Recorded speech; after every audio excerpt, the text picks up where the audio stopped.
अभी हाल ही में पर्यावरण वन और जलवायु परिवर्तन मंत्रालय ने भारतीय हिमालयी क्षेत्र के संरक्षण की आवश्यकता पर प्रकाश डालने के लिए अंतर्राष्ट्रीय पर्वत दिवस मनाया है। कब? 11 दिसंबर को। तो मैं आप लोगों से हमेशा कहता भी रहता हूं कि भैया आप लोग जिस भी एग्जाम की तैयारी कर रहे हैं, चाहे वो स्टेट पीसीएस हो, सिविल सर्विस हो या वनडे एग्जाम हो, इनका सिलेबस पैटर्न पुराने क्वेश्चंस पेपर उठाकर जरूर देखा करिएगा। और इस तरह के जो दिवस होते हैं ना, डे होते हैं ना, उनसे क्वेश्चंस आपके एग्जाम में पूछे जाते हैं। आखिर अंतर्राष्ट्रीय पर्वत दिवस क्या होता है, इस पर बात करेंगे, इसकी थीम देखेंगे।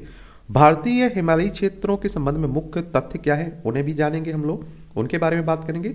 भारतीय हिमालय क्षेत्र की सुरक्षा हेतु क्या किया जा सकता है, उस पर भी बात करेंगे। पर्वतों का निर्माण कैसे होता है, ये भी सबसे बड़ा सवाल रहता है। और फिर आप लोग कहते हैं ना कि पर्वत कितने प्रकार के होते हैं, उन पर भी हम लोग जानेंगे। और भारत में पर्वत श्रृंखला के बारे में मुख्य तथ्य क्या है, उन पर भी बात कर लेंगे हम लोग। एक सामान्य जानकारी देख लेंगे। देखिए हमारी प्यारी पृथ्वी, इसमें आप देखिए ये एशिया है, इसमें आप देखिए ये हमारा प्यारा भारत है, ये हमारे पड़ोसी हैं पाकिस्तान, अफगानिस्तान, चाइना, नेपाल, भूटान, बांग्लादेश, म्यांमार, और ये पड़ोसी श्रीलंका भी आपको देखने को मिलेगा। तो पृथ्वी दिवस 11 दिसंबर को अंतर्राष्ट्रीय पर्वत दिवस के रूप में मनाया जाता है। इस दिवस की स्थापना संयुक्त राष्ट्र महासभा ने वर्ष 2003 में एक प्रस्ताव पारित करके की थी। पृथ्वी पर मौजूद पर्वत प्रकृति के मुख्य अंग हैं। पर्वतों का संरक्षण करते हुए सतत विकास को प्रोत्साहित करना और पर्वतों के महत्व को रेखांकित करने हेतु विभिन्न कार्यक्रमों का आयोजन करना इसका मुख्य उद्देश्य है। खाद्य एवं कृषि संगठन एफओ इस अनुष्ठान के समन्वय में महत्वपूर्ण भूमिका निभाता है। और एक बात और, संयुक्त राष्ट्र की बात करें तो यूनाइटेड नेशंस की बात हो रही है। इसकी स्थापना कब हुई थी? न्यूयॉर्क यूएसए में इसका हेडक्वार्टर देखने को मिलेगा। और कब? 24 अक्टूबर 1945 में स्थापना हुई थी। फूड एंड एग्रीकल्चर ऑर्गेनाइजेशन की बात करें तो रोम इटली में इसका हेडक्वार्टर देखने को मिलेगा। 16 अक्टूबर 1945 में इसकी स्थापना हुई थी। इस तरह के संगठन है ना, इनसे क्वेश्चंस आपके एग्जाम में पूछे जाते हैं। इस बार की थीम क्या रही विषय? तो 2024 का एक सतत भविष्य के लिए पर्वतीय समाधान, नवाचार, अनुकूलन, युवा। पर्वतों का महत्व, तो पर्वत पृथ्वी की सतह के लगभग 5वें भाग पर विस्तृत हैं और पृथ्वी की 15% जनसंख्या का आवास स्थान है। और विश्व के आधे जैव विविधता वाले स्थल भी यहाँ पर देखने को मिलेंगे। यह वाटर टावर्स के रूप में भी कार्य करते हुए आधी आबादी के लिए आवश्यक शुद्ध जल की आपूर्ति करते हैं तथा कृषि, स्वच्छ ऊर्जा, स्वास्थ्य क्षेत्रों को सहायता भी प्रदान करते हैं। पर्वत पारिस्थितिकी निधि है, इसके बिना कई देशों की भूमि शुष्क और बंजर हो जाएगी। इसका संरक्षण सतत विकास के लिए आवश्यक भी है। भारतीय हिमालय क्षेत्र के संबंध में मुख्य तत्व, तो भौगोलिक विस्तार। भारतीय हिमालयी क्षेत्र 13 भारतीय राज्य केंद्र शासित प्रदेशों तक फैला हुआ है, जिसमें जम्मू कश्मीर, हिमाचल प्रदेश, उत्तराखंड, सिक्किम, अरुणाचल प्रदेश, पश्चिम बंगाल, असम, नागालैंड, मणिपुर, मिजोरम, त्रिपुरा, मेघालय और भूटान के कुछ हिस्से भी इसमें शामिल हैं। यह पश्चिम से पूर्व तक लगभग 2500 किलोमीटर तक विस्तृत है। टेक्टोनिक विवर्तनी की गतिविधि, भारतीय प्लेट और यूरेशियन प्लेट के बीच चल रही टक्कर के कारण आप देखते हैं कि आईएचआर टेक्टोनिक रूप से सक्रिय है और इससे हिमालय पर्वतों का निर्माण हुआ है। यह क्षेत्र की भू वैज्ञानिक विशेषताओं को आकार देता है।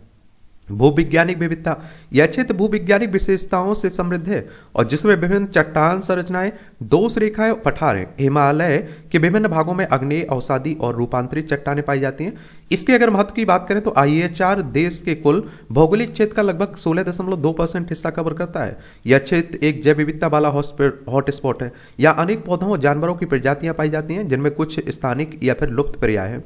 यह क्षेत्र गंगा, यमुना, सिंधु, ब्रह्मपुत्र सहित प्रमुख नदी प्रणालियों के स्रोत हैं। इस क्षेत्र में विभिन्न पारिस्थितिक तंत्र और जिनमें समशीतोष्ण वन, अल्पाइन घास के मैदान, ग्लेशियर और बर्फ से ढकी चोटियां शामिल हैं। यह हिम तेंदुआ, हिमालयी ताहर और आप देखते हैं कि रेड पांडा और एक सींग वाले गैंडे जैसे वन्यजीवों का आवास भी है। आईएचआर शीतल शुष्क आर्कटिक पवनों के लिए अवरोधक के रूप में कार्य करते हैं और मानसून पैटर्न को प्रभावित करके भारतीय उपमहाद्वीप की जलवायु को विनियमित करने में महत्वपूर्ण भूमिका भी निभाते हैं। यह क्षेत्र अपने वनों के माध्यम से कार्बन अवशोषण में भी मदद करता है और जिससे जलवायु परिवर्तन के विरुद्ध वैश्विक युद्ध, ग्लोबल फाइट में योगदान भी करता है। आईएचआर भारत और चीन, नेपाल, भूटान, पाकिस्तान जैसे कई पड़ोसी देशों के बीच एक प्राकृतिक सीमा के रूप में भी काम करता है। अब इसको लेकर चिंताएं क्या है? असंवहनीय विकास, वनों की कटाई, हिमालय में जल विद्युत परियोजनाएं, चार धाम परियोजना जैसे अवसंरचनात्मक परियोजनाएं परिस्थिति तंत्र को बाधित करती हैं और आपदाओं में योगदान करती हैं। जलवायु परिवर्तन प्रभाव, तो ग्लेशियरों के पिघलने और झीलों के विस्तार से बाढ़ का खतरा बढ़ता है, जबकि तापमान में वृद्धि से जल संसाधन प्रभावित होते हैं। हिमाचल प्रदेश में बाढ़ और सिक्किम में हिमनद झीलों के फटने जैसी घटनाएं इसके दुष्परिणामों को उजागर करती हैं। सांस्कृतिक क्षरण, तो आईएचआर स्थायी संसाधन प्रबंधन के लिए मूल्यवान पारंपरिक ज्ञान रखने वाले स्वदेशी समुदाय का आवास है। और आप देखेंगे इसमें क्या है, आवास है और पारंपरिक ज्ञान इसमें, लेकिन आधुनिकीकरण से इस सांस्कृतिक प्रथाओं के नष्ट होने का खतरा भी है। और आप देखते हैं कि बढ़ता पर्यटन से प्रतिवर्ष 8 मिलियन टन अवशिष्ट उत्पन्न होता है तथा अनुमान है कि 2025 तक 240 मिलियन पर्यटक पर्यटन क्षेत्र में आएंगे। पर्यटन क्षेत्र हमारी अर्थव्यवस्था में बड़ा योगदान देता है, लेकिन लोग वहां जाते हैं जो कचरा गंदगी फैलाते हैं ना, उसकी बात हो रही है। इस क्षेत्र की परिस्थिति खतरे में है क्योंकि पर्वतीय शहरों में निपटान के लिए जगह की कमी के कारण कचरा अक्सर भूमि, जल और वायु को प्रदूषित कर देता है इसमें।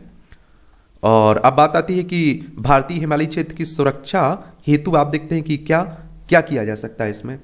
तो आप देखिए सतत पर्यटन, परिस्थिति पर्यटन को बढ़ावा देना, परिवहन क्षमता सीमा लागू करना तथा पर्यावरणीय प्रभाव को न्यूनतम करते हुए स्थानीय लोगों के लिए आय उत्पन्न करने हेतु जागरूकता बढ़ाना। हिमनद जल संग्रहण, कृषि और परिस्थिति तंत्र को सहारा देने के लिए शुष्क अवधि के दौरान उपयोग हेतु हिमनद पिघलने जल को संग्रहित करने तथा आप देखिए संग्रहित करने की विधियों को लागू करता है। आपदा की तैयारी, क्षेत्र के लिए आपदा प्रबंधन योजनाएं विकसित करना और जिससे भूस्खलन, हिमस्खलन और हिमनद झील विस्फोट से होने वाली बाढ़ पर ध्यान केंद्रित किया जाए तथा पूर्व चेतावनी प्रणाली एवं सामुदायिक प्रशिक्षण दिया जाए। ग्रे वाटर पुनर्चक्रण, कृषि उपयोग के लिए घरेलू ग्रे वाटर को पुनर्चक्रित करने हेतु प्रणालियां स्थापित करना जिससे जल सुरक्षा और फसल उत्पादन में वृद्धि हो। जैव सांस्कृतिक संरक्षण क्षेत्र, प्राकृतिक जैव विविधता और स्वदेशी सांस्कृतिक प्रथाओं दोनों को संरक्षित करने के लिए क्षेत्रों को नामित करना। एकीकृत विकास, तो पूरे क्षेत्र में सतत विकास लक्ष्यों के समन्वित विकास और निगरानी के लिए एक हिमालयी प्राधिकरण की स्थापना करना। पर्वतों का निर्माण कैसे होता है ये भी देख लीजिए। तो पर्वतों का निर्माण पृथ्वी की पट्टी के अंदर हलचल से होता है और जिसमें पिघलते हुए मैग्मा पर तैरती टेक्टोनिक प्लेटें होती हैं। ये प्लेटें समय के साथ खिसकती और टकराती रहती हैं जिससे दबाव बढ़ता है और जिसके कारण पृथ्वी की सतह मुड़ जाती है या बाहर निकल जाती है। इससे पर्वतों का क्या कहते हैं, निर्माण होता है। इसकी मुख्य विशेषताएं, तो ऊंचाई, पहाड़ आमतौर पर आसपास की भूमि से ऊंचे होते हैं जिनकी ऊंचाई अक्सर 600 मीटर से अधिक होती है। खड़ी ढलानें, पहाड़ों में आमतौर पर खड़ी ढलानें होती हैं, हालांकि कुछ अधिक धीमी हो सकती हैं। शिखर पीक, किसी पर्वत के शिखर को शीर्ष को शिखर कहा जाता है, प्रिया सबसे ऊंचा बिंदु होता है। पर्वत श्रृंखला, ऊंचे मैदानों से जुड़े पर्वतों की श्रृंखला या पर्वत समूह पर्वत श्रृंखला बनाते हैं। पर्वत कितने प्रकार के होते हैं ये भी बताइए। उत्पत्ति के आधार पर, ये ज्वालामुखी पर्वत पृथ्वी की पपड़ी से मैग्मा के विस्फोट से निर्मित, ये आप देखते हैं कि हवाई और फिजी जैसी चोटियों का निर्माण। वलित पर्वत, टेक्टोनिक प्लेटों के टकराव और वलित होने से निर्मित जैसे हिमालय और एंडीज। ब्लॉक पर्वत, ये पर्वत पृथ्वी की पपड़ी के बड़े खंडों के खिसकने और भ्रंश के कारण बनते हैं जिसके परिणाम स्वरूप सेहरा निवादा जैसे ओवरी या फिर गिरे हुए खंड बनते हैं। गुंबदाकार पर्वत, मैग्मा द्वारा पृथ्वी की परपट्टी को ऊपर की ओर धकेलने से निर्मित गुंबदाकार संरचना का निर्माण जो अक्सर ब्लैक हेल्स अमेरिका की तरह टकराव के बाद उजागर हो जाती है। पठारी पर्वत, ये पर्वत गुंबदाकार पर्वत जैसे दिखते हैं लेकिन इनका निर्माण टेक्टोनिक प्लेटों के टकराने से होता है जो भूमि के ऊपर धकेलते हैं तथा अपक्षय और अपरदन के कारण इनका आकार बनता है। उत्पत्ति की अवधि के आधार पर प्रीकैम्बियन युग 4.6 अरब से लेकर 541 मिलियन वर्ष पूर्व के दौरान निर्मित प्राचीन श्रेणियां हैं। अरबों वर्षों पहले इनका व्यापक क्षरण और काया पलट हुआ और जिसके कारण ही अपने पीछे अवशिष्ट संरचनाएं जैसे भारत में अरावली छोड़ गए और कैलेडोनियन पर्वत लगभग आप देखिए 430 मिलियन वर्ष पहले जैसे अपलाचियन बने।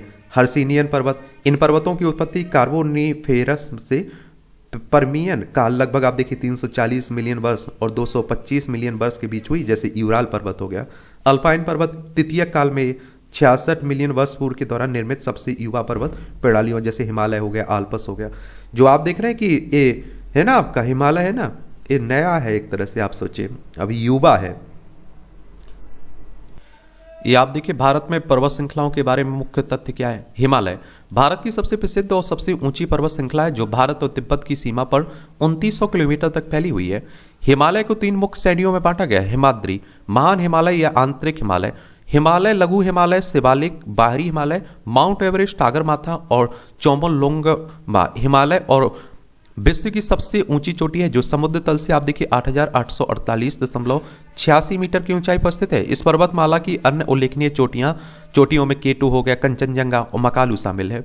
पश्चिमी घाट सह्याद्री पहाड़ियां भारत के पश्चिमी तट के समानांतर फैली हुई हैं और इनकी औसत ऊंचाई लगभग 1200 मीटर है। सबसे ऊंची चोटी इसमें अनामुदी है और पश्चिमी घाट अपनी समृद्ध विविधता जैव विविधता के लिए जाने जाती यूनेस्को विश्व धरोहर स्थल भी है। पश्चिमी घाट अरब सागर में भूमि के नीचे की ओर खिसकने से निर्मित खंड पर्वत है।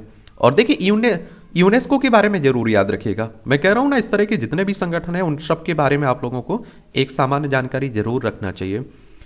और इसकी बात करें तो 16 नवंबर 1945 में स्थापना हुई थी, पेरिस फ्रांस में इसका हेडक्वार्टर देखने को मिलेगा। मैं बात कर रहा हूं the United Nations Educational Scientific and Cultural Organization की। पूर्वी घाट की बात करें तो पूर्वी घाट भारत के पूर्वी तट के समानांतर चलता है। सबसे ऊंची चोटी इसकी 1650 मीटर ऊंचा अरमाकोंडा है। अरावली पर्वतमाला विश्व की सबसे पुरानी पर्वतमालाओं में से एक है जो उत्तर पश्चिम भारत में लगभग 800 किलोमीटर तक फैली हुई है। सबसे ऊंची चोटी गुरु शिखर है जिसकी ऊंचाई 1722 मीटर है। विंध्य पर्वतमाला मध्य भारत में फैली हुई है, अपने ऐतिहासिक महत्व के लिए जानी जाती है। इसका सबसे ऊंचा बिंदु सद्भावना शिखर है जो 752 मीटर ऊंचा है। विंध्य पर्वतमाला मालवा के पठार के दक्षिण में स्थित है। नर्मदा घाटी के समांतर पूर्व पश्चिम में दिशा में फैली हुई सतपुड़ा पर्वतमाला मध्य भारत में स्थित इस पर्वतमाला में धूपगढ़ जैसी चोटियां हैं जो 1350 मीटर ऊंची। और देखिए इनसे ही क्वेश्चंस भी पूछ लिए जाते हैं, आपके वनडे एग्जाम में भी पूछ लेता है, प्रीलिम्स में भी पूछ लेता है। अब आपका कोई मेरे लिए सवाल हो, सुझाव हो तो आप लोग बता सकते हैं। धन्यवाद।